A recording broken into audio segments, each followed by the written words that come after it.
Hey guys, welcome back to another installment of my Easy Home Brewing series. Cheers! Okay, today we're going to do something I've done before, but we're going to do it again. It's called the mini mash. Super easy thing to do. Great way to improve a beer kit. You can make competition ready beers like this, guys. There's no doubt, okay?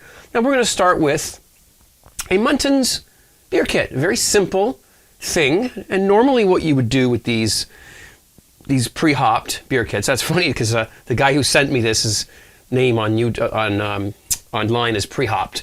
So he sent me this. So let's do this. Now, normally what you would do to these kits is just mix them up with a bunch of sugar and ferment them out and you get beer, okay? Easy way to do it? Sure. Does it make the best beer in the world? No. It's okay. It's a great way to start. And I did that for many years.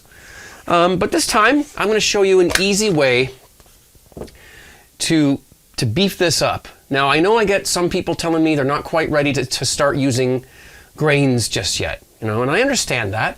Perfectly fine. I was the same way for years and years, right? But the only way you're going to be able to eventually do it is to watch somebody else do it and see how darn easy it is. So I'm going to take you through this procedure right now, right down here in the basement. We're not going to move anywhere else. It's all going to be done right here. And I'm going to explain every detail so that you can get yourself some grains and make better beer. Okay? So we're going to start with the beer kit. This is an Irish Stout. Okay? And Muntons Irish style Stout. All right? It's already hopped, and that's going to be part of our base. All right? The next thing we're going to do is we're going to add some grains. Now again, this doesn't have to be scary. You can get these at your local homebrew supplier. Now I got two types of grain here, basically very similar, but this is called Maris Otter. Okay, this is a type of two-row. It's more of a sort of an English style two-row. These grains are packed with starches that will convert to sugar when we do the mash. And that's how we're going to get our alcohol content, right? And of course, flavor. Okay? So I've got about 2.2 kilograms of Maris Otter. And if you don't have Maris Otter, you don't use it. You just use regular two-row. As a matter of fact, I'm throwing in a kilogram of regular two-row as well. Now, these grains are not crushed yet. All right? I'm going to do that myself in my little crusher here. But when you buy your grains at your local homebrew supplier, you can have them crush them for you, and then you don't have to worry about it. Okay? Now, if I taste these are the Morris, that's the cat. these are the Maris Otter ones. And, you can try these and you can taste them. You can literally put milk on those and have them for breakfast. They're that good. Okay? So that's those. They're fairly sweet. And it just tastes kind of like cereal, right? Now, the regular two-row, the American, or I think this is Canadian two-row, probably the same basic thing as American. These ones aren't quite as sweet, a little more chalky, but they're going to have the same fermentability, okay? So, I've got a total of about 6 pounds here.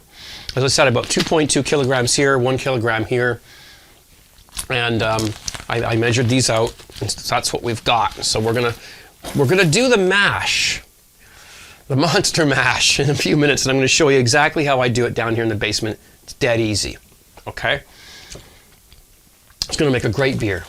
I also got to here this is lactose, and this is a milk byproduct. I don't know a lot about this, but this was sent to me with the kit. Apparently it's going to add a little residual sweetness to the beer and a little bit of creaminess. It's a perfect thing to add to a stout beer kit, okay? And the only thing I'm going to do other than that is add a little bit of dextrose, not all of this, okay? This is like twice the amount that I'm going to actually add. I'm going to put 0.7 kilograms, 0.6 kilograms actually, of dextrose. Now I'm doing this all in metric because gallons and quarts and ounces. They're different all over the world. Metric system is universal. Every country in the world, if you use the metric system, you're going to get the same measurements. So that's what we're doing here is the metric system. If you've got an iPhone or other device like that, you can always convert the things to whatever units you want. Okay? So, dead easy. I'm going to get on. I'm going to put these things into my little Corona style grinder here. Going to have myself a home brew. And this is going to take me about, I'd say, 20 minutes. You don't have to watch that. Just going to put the grains in there and, you know, crank them out into something like this or whatever. Get them all ready to go. And then we'll get the burner out and I'll show you how to do a mini mash. Okay? Dead easy. Let's make beer. I always recommend when you're working with grains is that you get your homebrew supplier to crush them for you at first so that you can see what they're supposed to look like. I did these myself. Basically what I do is I adjust my grain mill until I don't get any more unbroken husks, but I'm not making flour. Okay, and to me that's a good grind. That's a good milling right there. If you can see that, I'll bring it up as close as I can so you can kind of see what consistency you want. Some people do it finer than that. Some people do it coarser. But I like it like this. Okay? So there, I've got my grains milled. We're ready to go. All right, let me explain to you what we're doing here. Now, this is a beginner's homebrew video, so I want to try and cover all the details, okay? What we're doing is we've got base malts here, base grains. There's two types of grains, base and basically specialty grains. The base grains are the ones that give you your alcohol content, okay? They're full of starch and they're full of enzymes. And, you know, it's chemistry, but it's not rocket science. I'm going to make it really simple. When you crush these grains and expose the insides, okay, you break the husks and you expose what's called the endosperm, which is the inside of the grain, okay? Just a little technical term for you there, all right? You're going to submerge these in hot water. What's going to happen is there's an enzyme in the grain that's going to convert the starches that are in there to sugar. Now, when you're planting these things, these grains are basically seeds, right? When you're planting them, that's what's going to happen. The enzymes are going to get active. The starches are going to turn into sugar. The sugar is the energy that the seed needs to start to grow. Okay, so it's kind of dormant, being stored as a starch. It's kind of cool the way that works. But so what we're doing is we're utilizing that procedure in what we call a mash tun. What I've got is a large pot and a small pot. Small pot's inside of the large pot. Okay, and I've got my water in here that I'm going to put my grains into. And I'm going to turn off my burner just for a moment so that I don't overshoot my temperature. Okay? I'm trying to make this as simple as I can. First of all, what you want is you want to soak these grains in hot water. All right? Now, the sort of standard formula, now this isn't going to be metric this time, I'm sorry, because I'm so used to the other way. It's, you know, about 1 quart of water per pound of grains. Okay? That's not an exact measurement. It's, you know, give or take, and you can add, take away, and whatnot. But basically, that's what you want to start with. All right? So I've got just over 3 kilograms of grains here. Sorry, 2.2. Yeah, about 3 kilograms. So that's just over 6 pounds. So I've put 6 quarts of water into this inside pot here. I'm probably going to need a little bit more, but undershooting is better than overshooting. All right? It's not really crucial you get it right on, but, you know, try to get as close as you can. Okay? So what I did was, I'll just put this lid down for a minute, is I put my strike, that's called strike water. All right? So I've got the strike water in there, and I'm heating it up on my induction burner here. And then I filled the larger pot up, I put it in my sink, got the tap into this little outer edge here, and filled that up until this just starts to float. And what this is going to do is it's going to keep this at the proper temperature for an hour or an hour and a half or whatever, how long ever it's going to take to do this. There are other ways of doing this. You could put it in your oven. You can get your oven, if you can get an accurate temperature reading of the inside of your oven, you're going to want your oven to be at about 150 degrees Fahrenheit. Again, that's not, it's not metric, but I do use Fahrenheit for temperatures because it's more accurate. There's more, it's more gradient than Celsius is. Okay, the smaller increments is what I mean by that. Okay, so got my strike water here, got this around here, and all I'm doing is I'm going to get my temperature up to the point where I'm ready to add my grains to it. Now, the temperature I want to mash these grains at is about 150 degrees, 151 Fahrenheit, somewhere around in there, 152, right in that range, okay?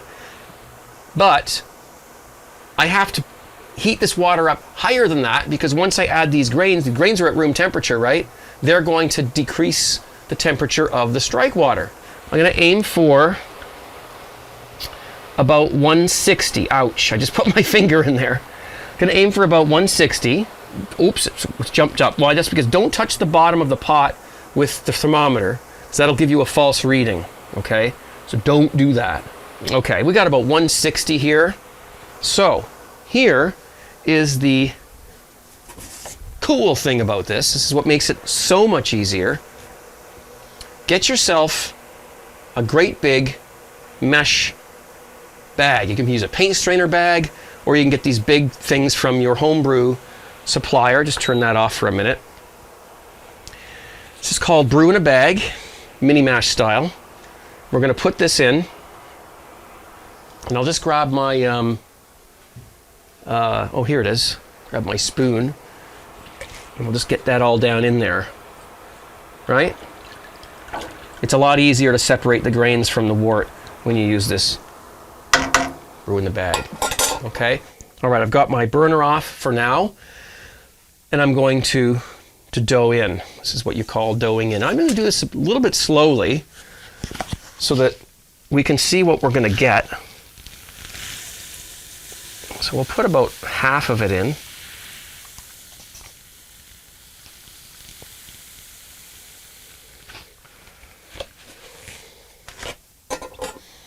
Whoops, a little bit on the thing there. There we go. Yes, there's always going to be spillage.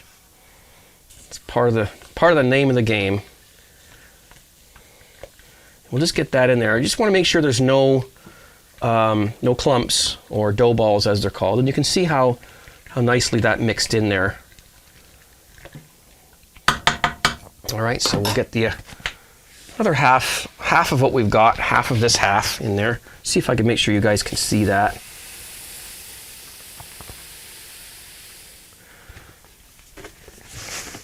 You know, once you get your measurements down, you can probably just dump it all in at once. But right now I'm just trying to make sure that I've got the right ratio between grain and water. And it looks like I'm probably going to have to add a little bit more water to this. So what I did before I started shooting this part of the video is I boiled a kettle. And I have that on standby so that if I need a little more, because there's quite a bit more grain left here. So if I need a little bit more water, this kettle's been sitting for a while, so it's not quite at boiling. And we'll just add some more water. Okay, it's not an exact science. But when we're done adding all the grains, I'll show you what consistency you want your mash at. Let me just get that. This is not any more difficult than making porridge. It's going to be a full pot. It's going to be a full pot. So we got about a total of about 6 pounds, or just over around 3 kilograms. And we're going to definitely need to put some more water. It's about as much as I'm going to be able to do in this pot. You're not going to be boiling this at this point, so it doesn't matter if it fills right up to the brim. It's not a problem.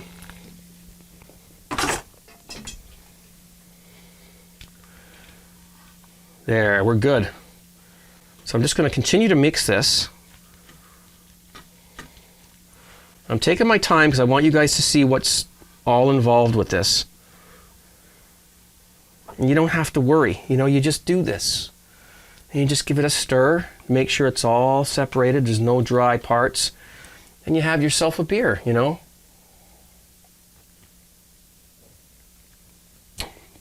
You're not working against the clock, you're not running for the bus. You're just making a mash. When you're doing this with a mash tun, you know, the cooler, when people use the Coleman coolers and stuff, it takes a little more planning ahead and calculations of temperatures and volumes and things. But that's something that you'll get into later on.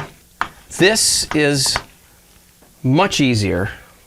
And I'm going to take my temperature now and see where we're sitting. And if we need to add more heat to this, we will. Yeah, so we got 147. I'm going to let this get up to about 150. And then I'm going to grab my lid. I'm going to just sit that on there like that. Once it gets up to 150, I'll turn off, or 153 probably, turn off the heat. And I'll go and relax somewhere for an hour and have a beer. It's pretty easy. It's pretty simple. Nothing to it. Okay, all right, so here we are. It's been about 40 minutes since I reached my proper mash temperature. Now I'll just explain, put the pillow on there to keep the temperature steady, just to keep it from escaping from the top here. Let me explain a little bit about what I did. So as you saw, my mash temperature was about 147, 146, you know, it was a little bit low for me. So I just kept the heat on, kept stirring it. And I also, you always have to have a kettle. Always have a kettle of boiling water around. And you never know when you're going to need that. So always have it, okay? It's like when your wife's having a baby. They tell you to go out and boil water. I don't know why that is, but when you're doing this, have a kettle always boiled. So I added a little bit of that, got it up to about 151 Fahrenheit, put the lid on, put the pillow on it, and it's been sitting here for about 40 minutes. Actually, no, 55 minutes now since I got back in here and got everything set up for this shoot. So what I'm going to do, and this is the dual pot method. This is the double boil method. If you want, again, as I said before, you can just take the one pot. You don't need both, just the inside pot, and just put it in the oven at 150 degrees Fahrenheit. Once you got your temperature up, you got it on your stove, and you're stirring it, and you get your, everything going on there, and you get your temperature to, where you want it, 153, 152, 151, something like that. Put it in the oven at 150. You're good to go for an hour, 2 hours. You can even go out and do some shopping while this is happening. You do not have to stop this after an hour. So there's no panic. It took me a few minutes to get, this up to temperature, after I stopped taping. Doesn't matter. The grains aren't going to mind. In fact, that's another technique of mashing, is called decoction mashing or step mashing, which people actually do that on purpose. They bring the temperature up slowly from a lower temperature. So, you're not doing anything wrong. You're not going to hit a particular,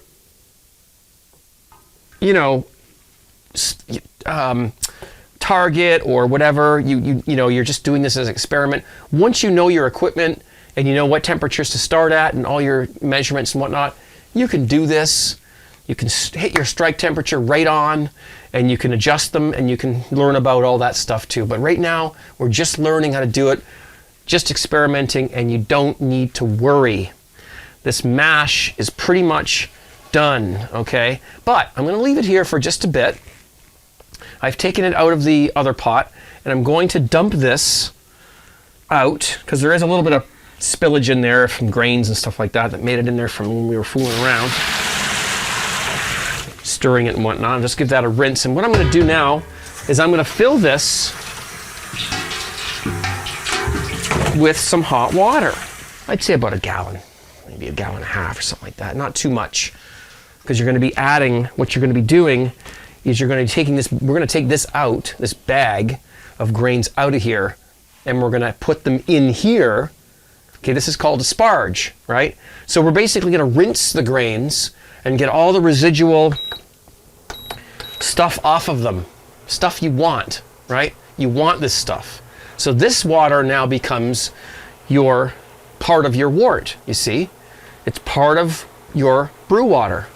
Okay, so let's do that. Well, actually, no, first let's get this up to temperature. All right, so I'll put the lid on. A lot of this has to do with waiting. Waiting for things to come up in temperature, waiting for things to come down in temperature, you know? So a lot of it just has to do with waiting around.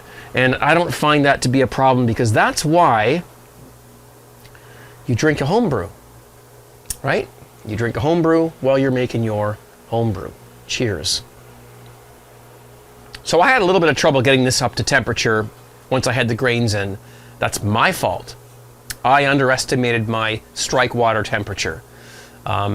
So once you get to know your equipment, and you get to know what temperature your strike water should be at, then when you add your grains, you'll have no problem. You'll hit your strike, you'll hit your mash temp off the bat, boom, and you're good to go and do your mash. So once this gets up to temperature, yes, we burp when we brew, we burp when we drink our beers. And once this gets up to temp, we'll do our sparge. We'll show you how that works. Dead easy. Okay, so I got this water up to about a gallon of water. Doesn't really matter, somewhere around in there. Got up to about 170 degrees Fahrenheit, okay? In this pot. Here's our mash, and here's our fresh, hot water. Here's what we're gonna do. This could be a little bit messy, so put some stuff down if you can, if you have to. And we're gonna pull this grain bag out and put it into here. So that's what we're gonna do. It's a little heavy. All right, you're gonna get some, like, you know, I just got some spillage here, and there's nothing you can do about that. Nothing at all. Just try your best, okay, to keep it within the parameters of the pot, if you will. And once you get it drained off, okay, I'm gonna do it real quick. Just move it over here real quick and just put it right into the sparge water. Now here, we've got our mash wort. All right, and it smells amazing. In here, we're going to rinse these grains in this hot water, 170 degree Fahrenheit water. If you want, you can get something and stir them. At this point, sanitation is not important. As long as things are clean, okay, properly cleaned, there's no garbage or, you know, crap in them or whatever, old stains from old brews that you did, you're good to go. So I'm just stirring that around, and I'm going to leave that. Okay, just a few grains on there. It gets a little messy sometimes. Don't worry about it. Just tell your wife you'll clean it up afterwards. Don't worry. I'm gonna put that on there and let it sit there for about 10 or 15 minutes. Then we'll combine this wort with that wort, and we're gonna bring it to a boil. And then basically, we're gonna add the beer kit to it. We've gotten as much out of it as we're gonna get, and now I've gotten rid of the first pot with the wort is just down there. I've got a third pot. So the only thing about this is you need a few pots. You know, you need some pots, but you can get them from Walmart and real cheap.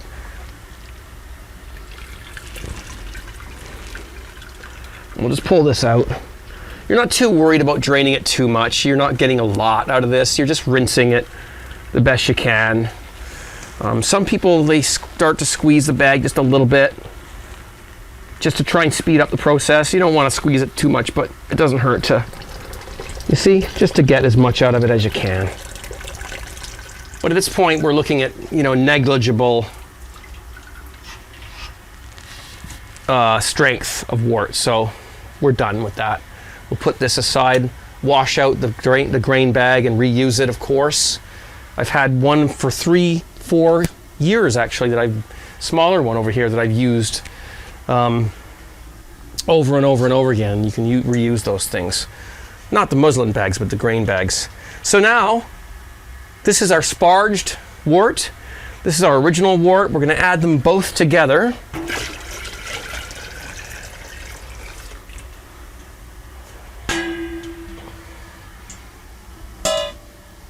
And now this has to come up to a boil. It's pretty simple. The secret about this method of brewing is it doesn't have to boil for an hour because you're not doing any hop additions. The hops are already in the beer kit that you're using as a base. So, really this just has to boil for 10-15 minutes just to sanitize it all. And then we're going to add the beer kit, the rest of the ingredients. Okay, and we're good to go. And so while we're waiting for this to come up to a boil, it's okay to add our, I got my dextrose here, 600 grams of dextrose, carefully added so we don't splash. And our lactose. You don't have to add the lactose if you don't want to. Actually, you could probably get some, if you get some maltodextrin, that'll do nice things to your brew as well. Whoops, about 500 grams of lactose.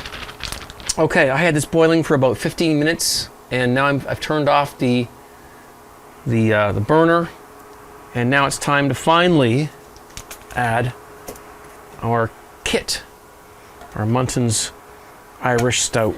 Okay, wow, this is thicker than all get out. There you go. It actually helps if you heat the can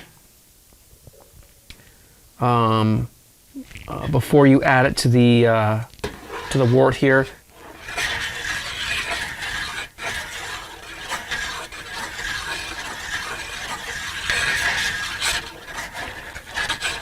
There you go. Now you can see all the color getting into it. Now you can smell the hops and the stout, the grains that made up the kit to make it a dark beer. Okay, I've got some boiling water back there. I'm going to rinse out this can to get all the goodness out of it and add that back into the pot. There we go. We got most of it. There you have it. We're going to give that a final stir. We got a pretty full pot here of hot wort, so we're going to have to cool this in a sink of ice water, or you could use a wort chiller. Again, I chose not to do that this time, although I think I'm going to regret that decision. But eventually we will get this cooled down, and we're going to be topping it up with some cold water as well. So I would say cool it down to about 80 degrees Fahrenheit. And then you're going to top up with your cold water till you get to your 23 liter mark. I actually brew my beers at 20 liters instead of 23, so I can get more flavor out of them and a little more body and a little more alcohol. All right, now of course I've sanitized all of my brewing equipment. I didn't show that part. That's something you need to know how to do, regardless of what you're doing or what method of brewing you're doing. So sanitize, Star San or whatever you use, and do that properly. And then now I'm going to get this into a sink full of ice water back here and get it cooled down.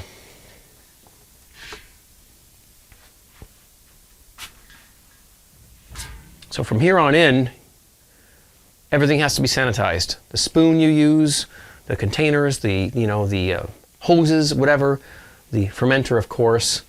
I'm just going to get this cooled down as quickly as I can. And I'm going to, from a high distance, to try and aerate it a little bit, and I'll explain that in a minute.